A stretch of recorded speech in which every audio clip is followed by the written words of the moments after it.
بات پہ پہنچ جانا اصل بات. اب حضرت صفیہ کہاں گئی؟ صحابہ کے درمیان لوگ آئے کہ یہ شہزادی ہیں، آپ چھوڑ دیں ان کو. کیا شہزادی ہیں تو ہمارے آقا کی خدمت میں جانا چاہیے، ہم تو سب غلام ہیں. کہ کس کے پاس؟ کہ محمد صلی اللہ علیہ وسلم. یہودیوں کی ہیں، اہل کتاب کی ہیں، عزت ہے ان کی، معزز ہیں ہمارے لیے.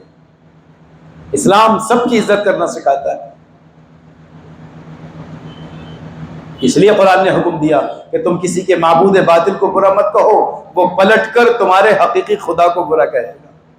میں ان نوجوانوں سے کہتا ہوں جو سوشل میڈیا پر گالی گلوچ کرتے ہیں، ہم جانتے ہیں وہ سب باطل ہے، لیکن وہاں کوئی فرق نہیں پڑ رہا تمہاری گالی سے. لیکن اگر ریٹرن میں کچھ آیا تو یہاں حق ہی حق ہے، تو گناہ گار آپ.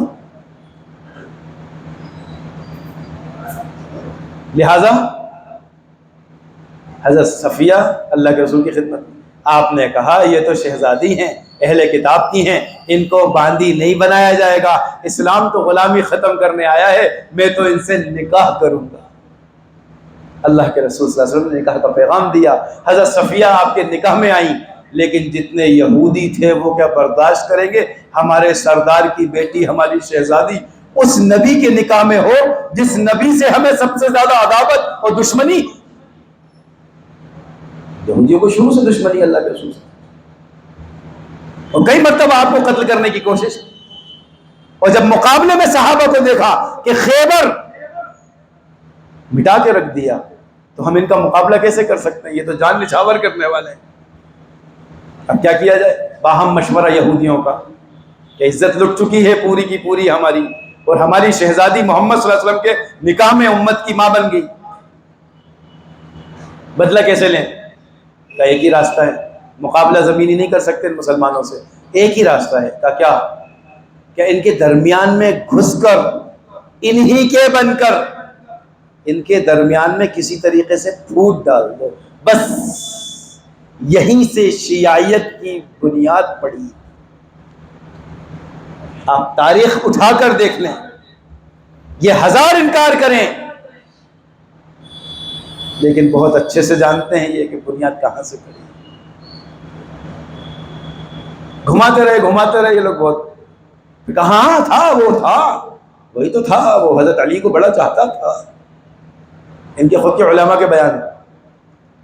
پہلے تو انکار کرتے رہے کہ ہم میں سے نہیں تھا وہ، اور اب ہمارا ہی تھا. آگے کیوں؟ لفظ کس نے بنایا یہ والا شیعہ؟ عبداللہ ابن سبا. سب سے پہلا جملہ اس نے استعمال کیا. جب دیکھا اللہ کے رسول کی وفات کے بعد کہ ابوبکر صدیق کرسی پر بیٹھ گئے تو اس نے کہا کیوں یہ کیوں بیٹھ گئے؟ کہ اسلام میں تو ایسا ہی ہوتا ہے، جو جتنا قربانیوں میں آگے، جو جتنا زیادہ عظمت والا ہو، سب سے زیادہ اپنی جان اور مال قربان کرنے والا ہو، اس کو مصلی پر. کہ اللہ کے رسول نے خود اپنی زندگی میں مصلی پہ کھڑا کر دیا، تو ابوبکر جب مصلی پر ہے اور پیچھے سب مقتدی ہیں تو کوئی ان کا امام کیسے بنے گا؟ جس کو اللہ کے رسول نے امام بنایا کہ خلیفہ اول بن گیا. اب دشمنی نکالنے والے بھڑک رہے ہیں. عبداللہ ابن سبا کو موقع نہیں لگ رہا، کیا کروں. اور صحابہ مضبوط دیوار کی طرح کھڑے، مقابلہ نہیں ہوگا. اب کیا کروں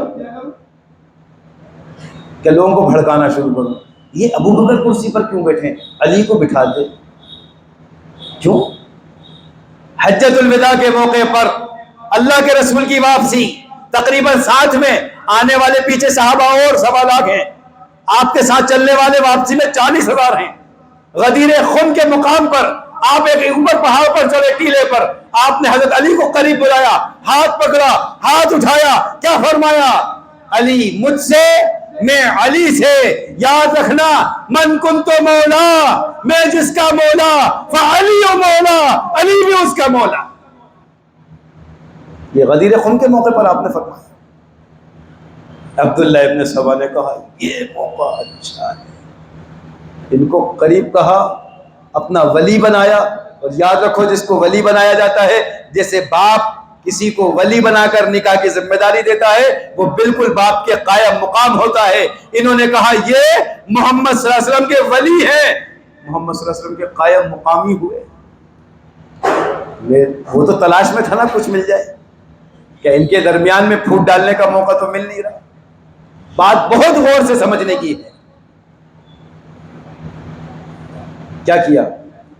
حضرت علی کا خاص دیوانہ بن کے کھڑا ہو گیا کہ یہی موقع ہے, اسی ذریعے سے کام ہو سکتا ہے کہ میں علی کو چاہنے والا, میں علی کا خاص, اور ہم تو کچھ لوگوں کو تیار کریں گے. اس نے اپنے ساتھ کچھ لوگوں کو جمع کر لیا. حضرت ابو بکر صدیق کا جیسے وصال ہوا 2.5 سال کے بعد, حضرت عمر رضی اللہ عنہ بیٹھے, اور ہضم نہیں ہوا, پیٹ میں مروڑ, یہ کیسے بیٹھے. لیکن دیکھا کہ عمر کا غصہ, کہ حضرت عمر کا فیصلہ کہ ایک یہودی اور ایک منافق مسلمان اللہ کے رسول سے فیصلہ کرا کے آ چکا, لیکن اس نے سوچا کہ حضرت عمر کے پاس چلو, یہ تو کافروں کو ویسے ہی پسند نہیں کرتے, میرے حق میں فیصلہ کر دے. جبکہ اللہ کے رسول پہلے یہودی کے حق میں فیصلہ کر چکے تھے.